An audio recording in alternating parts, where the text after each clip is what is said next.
Many of us are there, and we are increasing in number, and we are going to increase more and more, no doubt about it. You have to realize that you have become something, not that an organization is developing, but every person inside this has got something very great that has a transformation power. And hence, it is necessary for us to know that we have entered into the kingdom of God. And the laws of kingdom of God are very different from what we know of. They operate in a different way. Unless and until you really understand the operation of these laws, you cannot grow properly. You have to grow. All of you have to grow. If you cannot grow in Sahaja Yoga, you will be wasted. So it is very important that we should try to understand the divine laws, how they operate. And whatever we have been doing so far has been responsible for our non-growth. So we have to give up so many things which have been detrimental to our progress. A small thing like comfort and sharing. In Sahaja Yoga, I found people, they worry too much about comfort even after realization. They want to find their own comforts. They want to have their own individualities, and they want to show that they are different. They are not the same as others are. If comfort becomes more important for some people, you can never grow in Sahaja Yoga. On the contrary, you may become a medium of all the negativity and will torture Sahaja Yoga by your lethargy. So try to understand that comfort actually is something that matter gives you. Comfort is the slavery of the matter. You have seen your mother. She can sleep anywhere. She can eat anything. She can live the way you all live. I have no problems. I have no demands. And you can do the same. Because this matter is all the time trying to overpower you. All the time trying to overpower you. Through comfort giving. If you get used to sitting on a chair, then you have to carry chair along with you. You cannot sit on the ground. A simple example I am saying. Is a certain thing that your body gets used to. And then you want to maintain your own, I must have my own separate flat or my own this thing because I must have comfort. This is one of the things that we have to understand, that we have to learn without comfort, so called. To me, comfort has no meaning at all. It creeps on me. Try to teach your body how to live with uncomfortable things. Sometimes sleep on the ground. See how it works out. Try to sit on the ground. Try to use minimum of material things because they have overpowered you and you can't live without them. I have known people who have to carry folded chair at least to the seashore because they can't sit. They will get attached to a chair, I think, after some time. And like a tail, the chair would be moving with them. The way the things are, you see. So one thing we must understand that materialism acts through comfort. That's why we should try to keep these dead things at our own command. If you want, we can have a chair. If you don't want, we'll have no chair. They are not our masters. We are their masters. We have made them. Then the second thing is about time. That maintenance of time, that we should be very punctual. We should be this and that. And that we should abuse others for that. I mean, that doesn't mean that you should never be punctual. It doesn't mean that. But what we do, we are slaves of the watch. That should not be so. We have to keep to certain timing because the whole world is moving with that timing. But you should not scold anybody for being late or for being not in time. Of course, for puja is all right, because that's divine work. For other things. And whenever it comes to that, we should think of others. You see, how to overcome time is to think of others. For example, that we should be in time, in a place where others are not troubled by that. But we should not ask others, why are you not in time? In everything, for example, even in comfort, we should see to the comforts of others, you will overcome your idea of comfort. Because it will be such a headache looking after others' comforts that you will overcome. In the same way, you should try to share. People don't know how to share their things with others, share their house with others. They always want to have their privacy, they want to have their own life, they want to have their own style. It's very, very wrong. And these things can act really against Sajam.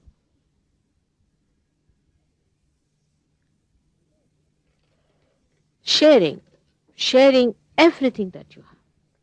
Try to share.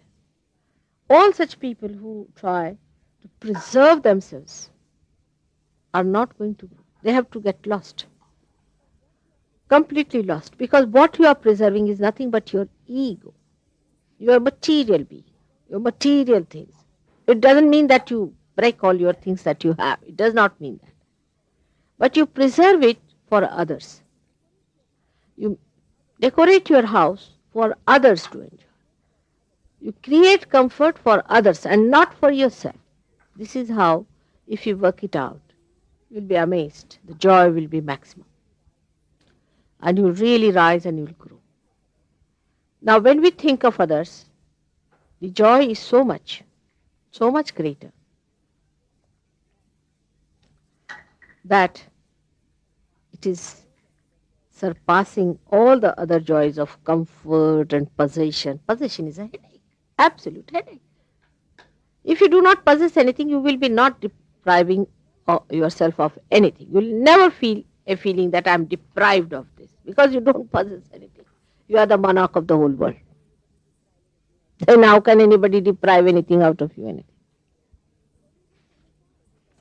So we must understand the laws that govern us now after realization. The more you try to be comfortable, the more you try to be exclusive, you get out of the grace of God. The more you try to have your own plans, the worse it is.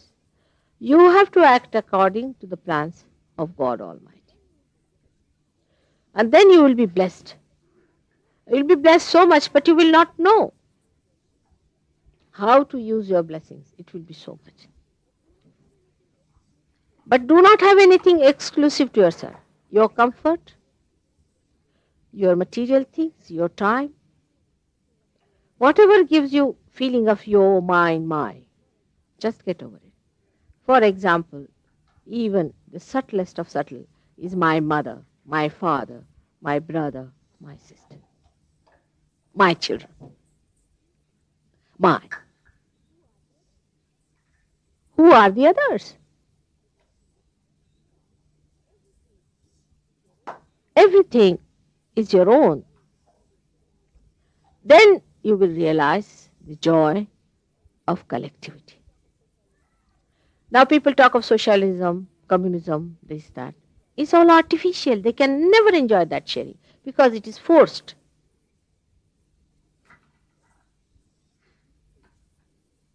And these things can be of great joy to you if they are shared. The same things can be headaches. I'll give you a simple example. We had a lady from England. She married an Indian. And the Indian people in that area were very funny type, very narrow-minded. They wouldn't accept her and she was not given any love. She came back to London. She came back to Bombay first to see me. And naturally I was very nice to her and I didn't know what to give her. So I had a pearl necklace. Most of the things are in the bank, so I had only one pearl necklace left with me. So I said, all right, you have this one, just as a symbol of my love. Give it to her. Years passed, many years passed. And after about 10 years or so, I met her in London. And she told me that she would like to come and see me. And she brought that necklace with her.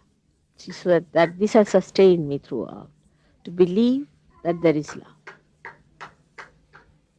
This necklace, I have so many of them in my house. When I could have some more also. But this has given sustenance to someone for years together, to believe that there is somebody who loves you.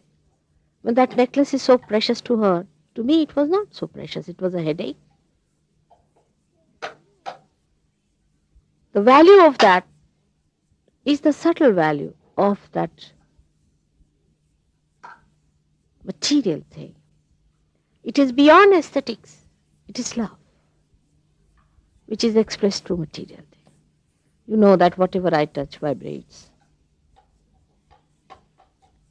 This love is only enjoyed if it is given. If I love my children only, if I love my grandchildren only, I would not be here. And gradually they also understand that the sharing is so important. So the laws of divine are such that they operate in a very blissful way on the people who obey them. Is one, as I said, of sharing, one of giving your comfort to others. You should be a comfortable person to another, not an uncomfortable person. You should not be a difficult person to others. Your tongue should be such that should give great solace to others. Your eyes should be such that should give a very great benediction to others. When you look at people, people should feel that here is my security. Not to enjoy others, but give enjoyment out of you is the way you should act. And then the laws of the divine work better. It is easy to criticize others. In Sahaja Yoga also people do it. It's a habit with people to criticize others.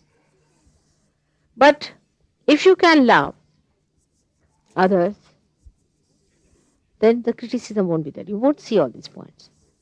Now some people may take advantage of your love. I know they do. But in Sahaja Yoga, they go out. Such people go out very fast. Those who try to take advantage of Sahaja Yoga, they go out of it. So you don't have to worry. There, the divine laws will work it out that such people will get out. But you try to love. You try to love. You bring down your ego. You try to love others. And try to be one with God and His blessings. As He loves you, you have to love the whole world. And those who try to trouble you will be punished. I tell you, they will be punished. But you have to be one with the divine laws. And this, once you realize, your own problems will neutralize completely. Like your family problem, house problem, property problem, this problem, they will all neutralize. Only sometimes I find a conflict between family people. Your priority should be Sahaja Yoga, Sahaja Yoga, Sahaja Yoga. Say a husband may not be equally interested in Sahaja Yoga and the wife is pulled out. She should show that her interest is Sahaja Yoga, nothing else. And he'll come round. He should not give way. She should not give way to him. And if he is so that he wants to get into Sahaja Yoga and share, and if she objects, she has no business to do that. Under any divine law, she has no business to do that. If she tries that, husband need not listen to her at all. He should go full ahead because ultimately he is an important part of Sahaja Yoga. And he should not in any way make the importance less. So she should go ahead with what she wants. If he is a Sahaja Yogi, he should not bother about anything. His family will be blessed. Everybody will be blessed if he is there. So any excuses that takes you away from Sahaja Yoga are not helpful to the family, because if the deities are angry, your family will be harmed. If, say, a woman is a Sahajogini and her family people object to it, they will be harmed and she will be harmed as well. But if she is in Sahaja, all the family will be saved. So you are doing a greater,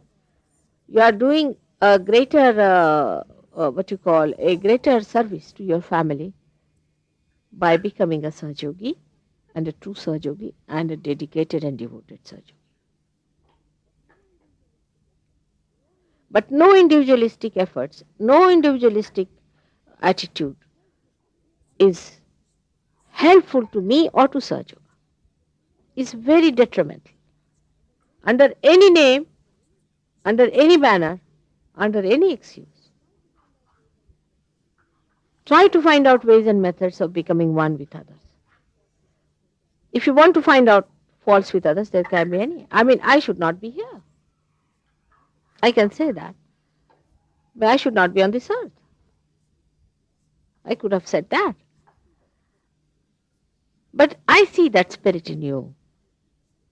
And I see that beauty in you. I don't see other things. If I had not seen that spirit, I would not have worked like this.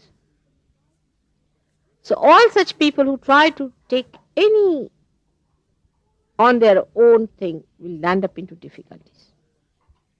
Is malignancy of Sahaja Yoga, is the cancer. People are so much used to see certain ways of doing things, like you see we Indians are, we must take a bath every day. It's true with us. I mean, one example I'm giving. Like English are very particular about, say, maybe uh, say using a napkin at the time of food. Take a small thing like that. I mean, that's for them is religion. Same way Indians are. Now, I didn't take my bath yesterday because there were so many people. I shouldn't take. If I use all the water, what will happen? And anytime I'm with you people, I don't take bath till I have to have a puja. I mean, it's difficult for Indians to do that. But you can get over your habits when you say you are sharing that with others. But those who are inconsiderate will not understand this. It is not necessary to come to puja also so much cleaned up by sharing everybody's things yourself, by having everything yourself. It's more important that you should come here with a heart which has shared the joy with everyone. Even if you have not cleaned yourself, doesn't matter. You're all right for God. But sharing is very important. And that is what I find is lacking. People will take interest in their own children, not interest in other children. They'll take interest in their own family, their homes, houses, but not in another person's houses. Try to share your labor with others also. And you'll be surprised how rewarding it is. How rewarding. And little children don't understand the difference sometimes. They don't understand who is the other. Like we went to Delhi once and we shifted and I cleaned the house. It was very dirty and all that. Cleaned it and decorated it and all that. So my daughter said that, why don't you go and decorate the other houses also and clean them? They are very dirty houses. They didn't understand that it is too much for their mothers. You better do it. They can't do it all right, so you better do it. It's that simple for them. And this materialistic attitude, you know what is happening to us with that. I mean, thank God you are not like the Indians who have come here. They are very materialistic. You have got out of it. But still, in a very subtle way, it sticks on to your comfort, to your idea of taking a holiday and going out for a holiday alone, you see, with your family. This is your family. Your family is large. Your mother has so many children. What to do? She has so many sons and daughters. Everything is to be shared. You will never enjoy your holiday alone. You can only enjoy with Sahajogis. This is what it is. Once you start enjoying that, you'll be amazed how beautiful it is. This is what I want to tell you today in Cambridge, because from Cambridge, people have gone all over the world. They were educated here, they went round the whole world, they are everywhere. It has circulated so much. But Cambridge people are very snooty, as they say. They don't want to share with anyone. Just imagine. Cambridge is a place which is meant for sharing. That's the place where they don't want to share. Knowledge is one thing, is to be only enjoyed after sharing, otherwise you cannot enjoy your knowledge. So share your joys and share your happiness. You will be amazed. All your pathos and all your unhappiness will vanish. Completely vanish. These are all the old things of the past life. Forget it. You have to all forget that you belong to this community or that community. Just learn to share.